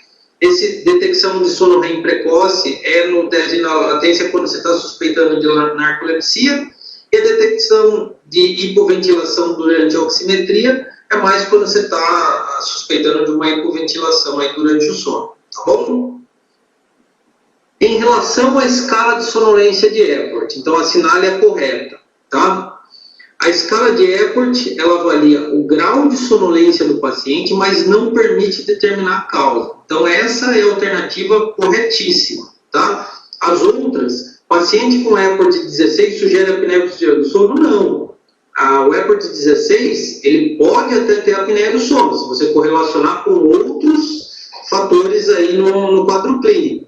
Agora, pode ser privação do sono, pode ser narcolepsia, pode ser paciente com qualquer outro distúrbio do sono que leve a uma sonolência excessiva, insônia, enfim. Então, o Epworth não é específico para a apneia do sono, tá? O recado principal é esse. Vai de 0 a 30? Não, vai de 0 a 24. Paciente com Epworth de 22 apresente forte suspeita de narcolepsia, ele até pode ter, mas assim, também não dá só para a gente, pelo Epworth, fazer diagnóstico nem de narcolepsia, nem de apneia do sono. A gente tem que ter outros dados na história, na polissonografia, para a gente poder suspeitar aí desses diagnósticos. Então, a mais correta é a D, tá bom? Bom, analise a época de sono na polissonografia abaixo de 120 segundos. O evento, aqui na seta verde, tem mais do que 10 segundos. Então, o paciente adulto, o evento maior do que 10 segundos. Se a gente considerar, então, teve mais do que 10 segundos, uma pausa total, né, do fluxo, né, da cânula, do fluxo aqui pelo termistor, sem esforço na cinta torácica e sem esforço na cinta abdominal. Praticamente nenhum esforço. O que é isso, né? Então, nesse caso, a gente vai marcar o evento assinalado na seta verde na época anterior é uma apneia central, tá? Então, hipopneia, não. Apneia obstrutiva, não teve esforço, tá? Mista também não teve esforço nem no final.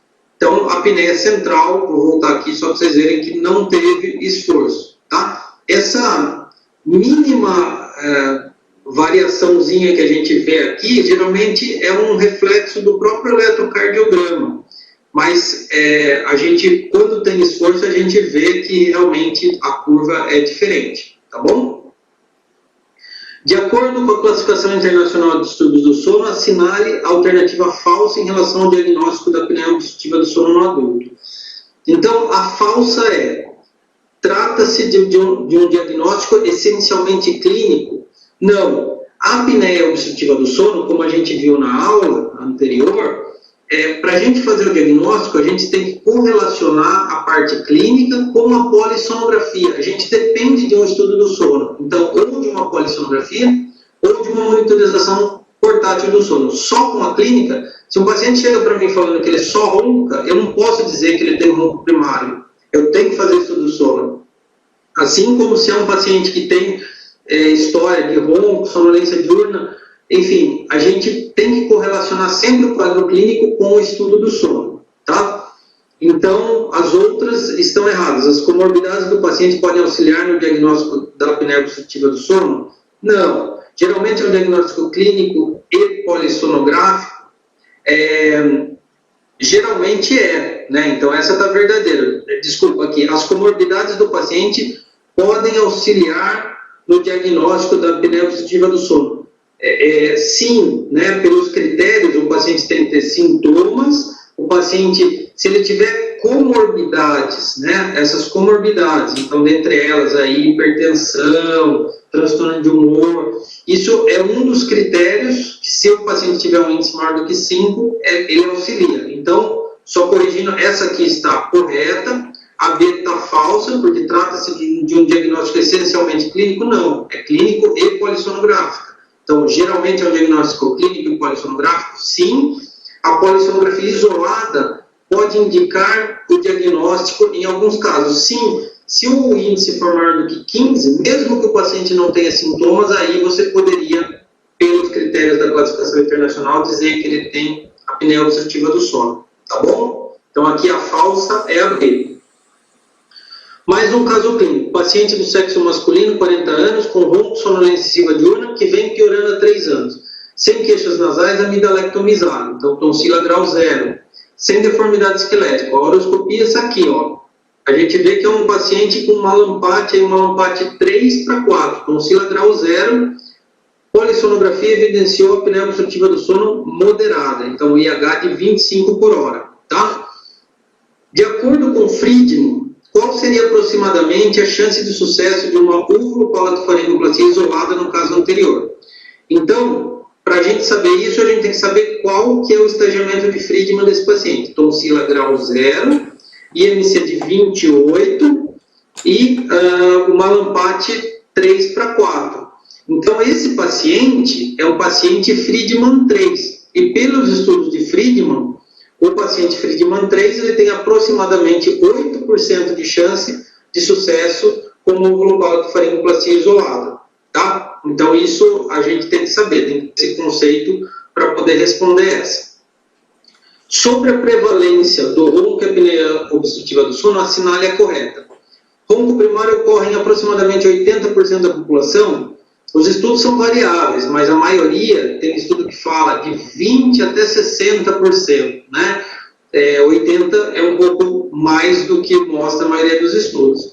Prevalência de ronco e apneia obstrutiva do sono não costuma ser maior em populações obesas, está errado, costuma ser, tá? Prevalência da apneia obstrutiva do sono é superior à prevalência de ronco na população adulta. Não, porque geralmente todo paciente, ou a grande maioria dos pacientes com apneia obstrutiva do sono, eles também roncam, né? A grande maioria. Então, geralmente, a prevalência do ronco é superior à prevalência de apneia obstrutiva do sono. E daí, estudos recentes sugerem que a apneia obstrutiva do sono pode acometer aproximadamente 1/3 da população adulta. É verdade, o próprio sono feito aqui em São Paulo mostrou uma prevalência de quase 33% de apneia obstrutiva do sono na população estudada. Então, essa é a correta. O tratamento cirúrgico nasal isolado em pacientes com apneia obstrutiva do sono moderada severa, qual que é a verdadeira, né? Então, assim, raramente ele consegue normalizar o IH. É verdade, tá? A gente sabe que o tratamento nasal isolado, geralmente ele é um coadjuvante, né? Ele até pode melhorar em alguns casos, mas numa minoria, tá? Então, é capaz de elevar a pressão terapêutica do CPAP? Não, ao contrário. Ele é capaz de reduzir a pressão terapêutica do CPAP quando você faz uma cirurgia nasal. Não melhora a qualidade do sono e a qualidade de vida do paciente? É mentira, tá? Melhora, geralmente. Não deve ser feito em pacientes que pretendem usar aparelho intraoral. É mentira.